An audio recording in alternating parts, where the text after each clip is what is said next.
What is up guys, Danny this side. So in this video, I'm going to show you how to chat on chess.com. So first off, head over to Google or any browser and then in the search bar, type in chess.com. You will see the first official website of chess.com. Just simply click on it. And if you are new like me, just click on sign up on your left side and then enter your username, your email, your password, and simply sign up. Or if you already have an account on chess.com, just simply log in.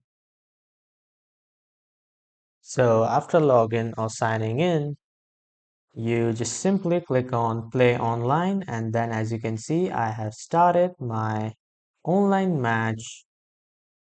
And from here, you can just simply sign up to use the chat.